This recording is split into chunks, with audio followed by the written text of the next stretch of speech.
పవన్ కళ్యాణ్ గారిని వైఎస్ఆర్ కాంగ్రెస్ పార్టీ ఏదో టార్గెట్ చేసిందని, లేకపోతే ఆ విధంగా పవన్ కళ్యాణ్ గారికి హాని తలపెట్టేటటువంటి విధంగా మాట్లాడేటటువంటి మాటలను తీవ్రంగా ఖండిస్తా ఉన్నాం.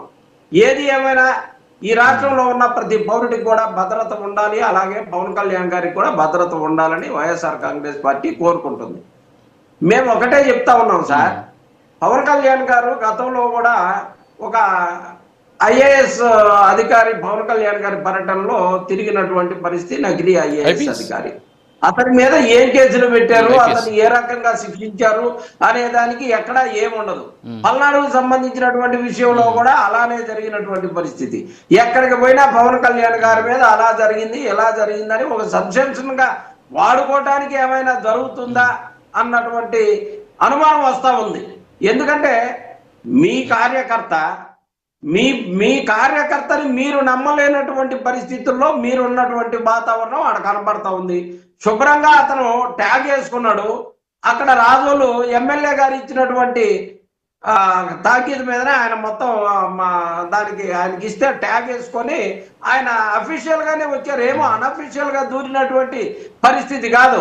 అక్కడ 3 అంచెల భద్రతలన్నిటినీ కూడా దాటుకొని వచ్చాడంటే ఖచ్చితంగా ట్యాగ్ వేసుకొని దానికి తగినటువంటి సాక్ష్యాలు చూపించుకొని వచ్చినటువంటి పరిస్థితి. కానీ వైఎస్ఆర్ కాంగ్రెస్ పార్టీకి సంబంధించినటువంటి కార్యకర్త అని చెప్పడానికి సిగ్గుపడాలి మీరు. ఎందుకు అలాంటి మాటలు మాట్లాడటం? నిజంగా ఏదైనా ఇబ్బంది జరుగుంటే అలాంటివి జరగకుండా చూసుకోవాల్సిన బాధ్యత మీ ప్రభుత్వం. ఇది మా ప్రభుత్వం కాదు కదా. అయినప్పటికీ కూడా వైఎస్ఆర్ కాంగ్రెస్ పార్టీ మీద నిందలేయటం, పబ్బం గడుపుకోవటం, డైవర్ట్ పాలిటిక్స్ చేయటం, జెడ్ ప్లస్ కేటగిరీ కావాలని చెప్పేసి దానికోసం జరిగిన నాటకం అయితే డెఫినెట్ గా ప్రధానమంత్రి గారి దగ్గర ఒక అప్లికేషన్ పెట్టుకుంటే మీకు జెడ్+ కేటగిరీ ఇస్తారు. ఎందుకంటే భుజం రాసుకొని తిరుగుతా ఉన్నారు కదా. మీ పార్టీకి సంబంధించినటువంటి మీరు తుమ్మితే ఊడేటటువంటి ప్రభుత్వం కదా అక్కడ ఉంది. ఆ మాత్రం జెడ్+ కేటగిరీ కోసం కూడా ఇంత డ్రామాలు అవసరమా? ఏది ఏమైనప్పటికి కూడా మనం ఒకటే చెప్తా ఉన్నాం, ఈ ప్రభుత్వం మీద పవన్ కళ్యాణ్ గారికే నమ్మకం లేదంటే నమ్మండి సార్.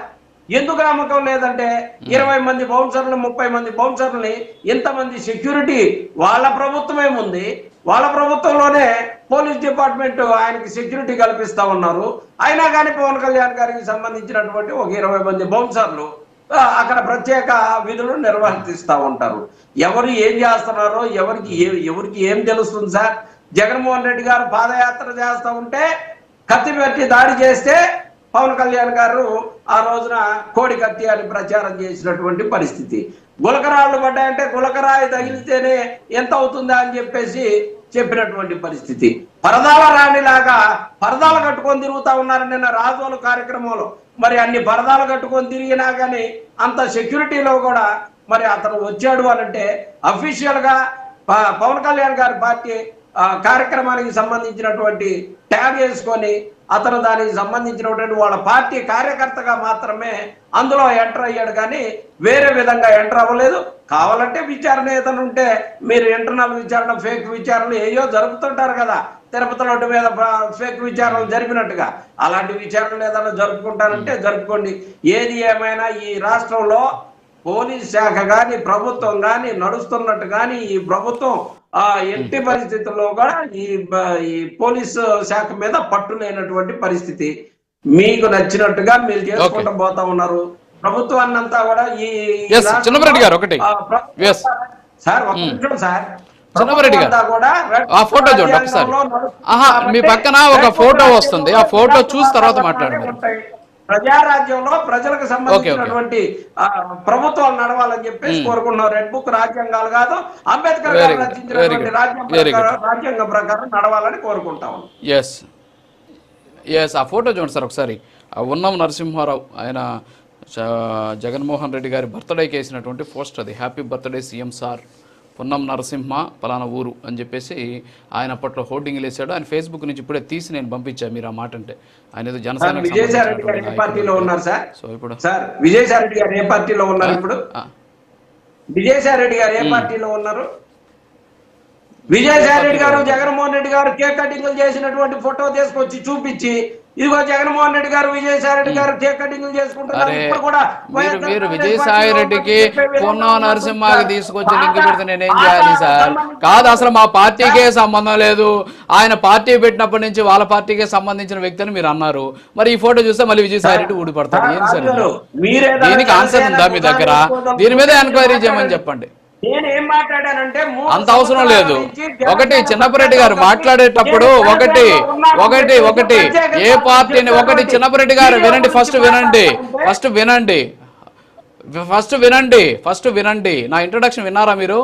కేవలం పవన్ కళ్యాణ్ గారు కాదు, ఈ రాష్ట్రంలో ఉన్నటువంటి నాయకులు, మీ నాయకుడి గురించి కూడా నేను ఉటంకించి మాట్లాడాను. మీరు మాట్లాడేటప్పుడు జనసేన జెండా వేసుకోండి, జనసేన భుజాన్ని వేసుకోండి అనే మాటలు దయచేసి మాట్లాడొద్దు. చాలా బయాసుడ్గా వెళ్తూ ఉన్నటువంటి ఛానల్ ప్రైమ్9 న్యూస్. మీకు ఏదైనా అనుమానాలు ఉంటే మాట్లాడండి. మీకు కావాలంటే నేను సాక్ష్యం చూపిస్తాను, దానికి ఆన్సర్ చెప్పండి. మీరు చెప్పిన దానికి నేను కాదండి ఇదేదో ఉంది దీనికి ఆన్సర్ చెప్పండి అంటే, మీరు జనసేన కావాలంటే భుజాన్ని వేసుకోండి అంటే నేనేం ఆన్సర్ చేయాలి మీకు? దీనికి ఆన్సర్ చెప్పండి సార్. ఇది మేము విచారిస్తామండి, అవునా కాదా, అతనికి సంబంధించిన వివరాలు కూడా చూస్తాం, ఖచ్చితంగా చేస్తామని చెప్తారు నాయకుడు అనేవాళ్ళు. అంతేగాని మీరు మోడరేటర్ మీద తీసుకొచ్చేసి ఆయన ఒక పార్టీకి అంటగట్టడం ఎంతవరకు కరెక్ట్ చెప్పండి? దీనికి ఆన్సర్ చేయండి అంటే మీరు నన్ను అంటారు ఎందుకు అసలు అనవసరంగా? ఒక్క నిమిషం రామ్మోహన్ గారు, మీరు తప్పుగా అర్థం చేసుకుంటే మేము చేయగలిగేది ఏం లేదు. వైఎస్ఆర్ కాంగ్రెస్ పార్టీ ఎవరేం చేయలేరు తప్పుగా, మీరు తప్పుగా అర్థం చేసుకుంటున్నారు. కరెక్టే, దీనికి ఆన్సర్ చెప్పండి సార్ అంటున్నా నేను. వైఎస్ఆర్ కాంగ్రెస్ పార్టీకి మీరు అంటాలని చూస్తే లేదు, నేను ఇప్పుడు డిజైన్ చేసి పంపించాను మీకు. కాదు ఇప్పుడు నేను డిజైన్ చేసి పంపించానండి మీకు. కదండి, వైఎస్ఆర్ కాంగ్రెస్ పార్టీలో గతంలో జగన్మోహన్ రెడ్డి గారితో ట్రావెల్ చేసినటువంటి వారందరూ కూడా జనసేన. మరి అది చెప్పండి సార్, అది చెప్పండి. కాదు మీరు చెప్పండి. అది గతంలో వైఎస్ఆర్ కాంగ్రెస్ పార్టీలో ఆయన ఉన్నాడు, మళ్ళీ ఇప్పుడు జనసేన అభిమాని అని చెప్పండి. అసలు ఆయన మా పార్టీకే సంబంధం లేదంటే దీనికి ఆన్సర్ చెప్పండి సార్. నేను అడిగితే నా మీద పడితే అలాగ మీరు? ఓకే చిన్నపరెడ్డి గారు, మీకు నాకు వాదనొద్దు, మీరంటే నాకు మంచి ఒపీనియన్ ఉంది. మీరు మా మీద అపాండం వేశారు, దాని గురించి మాట్లాడాలి కదా. అపాండం కాదు, అపాండాలు ఏంటి సార్? సారీ, అపాండాలు వేసే ప్రసక్తే ఉండదు. మా ఊర్లని మోపించి చెప్పాల్సిందంతా ప్రత్యేకంగా చెప్పి మాకు పుయ్యాల్సిందంతా పూసి అప్పుడు ఆగండి అవతలకి ఇస్తే ఇంకా అది ప్రజల్లోకి వెళ్ళిపోవాలన్నమాట. చెప్పండి. విజయసాయి రెడ్డి గారు వైఎస్ఆర్ కాంగ్రెస్ పార్టీ ఆరంభం నుంచి ఉన్నారు. ఇలా వైఎస్ఆర్ కాంగ్రెస్ పార్టీలో ఉన్నారా? విజయసాయి రెడ్డి గారు జగన్మోహన్ రెడ్డి గారికి సంబంధించినటువంటి ఫోటోలు తీసుకొచ్చి ఇదిగో విజయసాయి రెడ్డి గారు జగన్మోహన్ రెడ్డి గారు కలిసి ఉన్నారు కాబట్టి ఇప్పుడు కూడా వైఎస్ఆర్ కాంగ్రెస్ పార్టీ అని చెప్తామా? అలాగే ఇతను గతంలో వైఎస్ఆర్ కాంగ్రెస్ పార్టీలో ఉండొచ్చు. ఇప్పటికి 3 సంవత్సరాలు అవుతుంది నేను వెళ్ళి జనసేన సభ్యత్వం కలిగి ఉన్నానని చెప్పేసి అతను స్వయాన వీడియో విడుదల చేసినటువంటి పరిస్థితి. ఆ వీడియోలు మీకు కనపడవు. ఈ మాత్రం ఫేస్బుక్ లో ఇప్పుడే ఎత్తికి తీసుకొచ్చి మాత్రం మీరు చూపించగల సత్తా ఉన్నటువంటి మీరు యాంకర్ గా ఉన్నటువంటి పరిస్థితి. ఏది ఏమైనా మీరు చెప్పదలుచుకుని మీరు ఒకసారి ఆపుతారా చిన్నపరెడ్డి గారు? ఆపండి ఫస్ట్ మీరు ఆపండి. చెప్పానా లేదా? వీడియోలో చెప్పానా లేదా? అతను చెప్పాడు, ఒక సెల్ఫీ వీడియో రిలీజ్ చేశాడు. సెల్ఫీ వీడియోలో నేను జనసేన పార్టీకి అభిమానిని, జనసేనానికి అభిమానిని అని చెప్పాడు అని నేనే చెప్పాను. ఓకే, మీరు కాదు చెప్పింది, నేనే చెప్పింది. ఓకే, మీ ఇంట్రడక్షన్ లో మీరు మాట్లాడే సందర్భంలో ఆయనకి మా పార్టీకి సంబంధం లేదు అంటే మరి గతంలో మీ పార్టీలో ఉన్నాడని చెప్పేసి ఒక ఫోటో హల్చల్ అవుతుందండి. అంటే మీరు చెప్పాల్సిన ఆన్సర్ ఏంటి? అవునండి గతంలో ఉండి ఉండొచ్చు, ఇప్పుడు మారాడేమో మాకు తెలియదు కదా, మరి మారినటువంటి వ్యక్తి అతనే సెల్ఫీ వీడియో రిలీజ్ చేశాడని చెప్పాలా? మీరు నా మీద పడితే నేనేం చేయాలి చెప్పండి? అంటే కనీసం అవతల వ్యక్తి ఏం మాట్లాడుతున్నాడు కూడా అర్థం చేసుకోకపోతే ఎలాగా? కాదు సార్, అవతల వ్యక్తి ఏం మాట్లాడుతున్నాడు కూడా అర్థం చేసుకోలేని సిచ్యువేషన్ లో మీరుంటే నేనేం చేయాలి చెప్పండి? ఇప్పుడు నేను మీకు ఫోటో చూపించి దీనికి ఆన్సర్ చేయండి సార్ అంటే జనాలకు తెలుస్తుంది. ఇది ఫోటో హల్చల్ అవుతోంది, సోషల్ మీడియాలో ఈ ఫోటో కూడా హల్చల్ అవుతోంది. దానికి మీరు కానీ సమాధానం ఇస్తే జనాల్లోకి వెళ్తుంది. మాకేమి అంత కర్మ అంత అవసరం లేదు.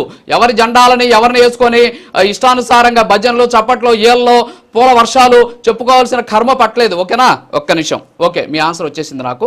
ఆయన గతంలో మీ పార్టీలో ఉండి ఉండొచ్చు, ఇప్పుడు జనసేన సభ్యత్వం తీసుకున్నాడని ఆయన సెల్ఫీ వీడియో రిలీజ్ చేశాడు. నాకు కావాల్సిన ఆన్సర్ అదే. ఎస్, వచ్చేసింది. Thank you. బండారు రామ్మోహన్ రావు గారు, సరే ఇవన్నీ కూడా పక్కన పెట్టేస్తే వాస్తవంగా అయితే చిన్నపురెడ్డి గారు మామూలుగా చాలా కూల్గా ఉంటారు. నాకు ఆయన మీద మిగతా వాళ్ళతోటి చూస్తే ఆయన కొంచెం ఎందుకో కూల్గా ఉంటారు, వాస్తవాలు మాట్లాడతారు అనేది ఉండేది. ఓకే, అది పక్కన పెడదాం. రామ్మోహన్ రావు గారు, ఏంటి అసలు ఓవరాల్గా ఇదేంటి, ఇది కుట్రనా లేకపోతే యాదృచ్ఛికమా? మొదటి నుంచి నేను అదే అడుగుతున్నా, కుట్ర నేను ఏం చెప్పట్లేదు.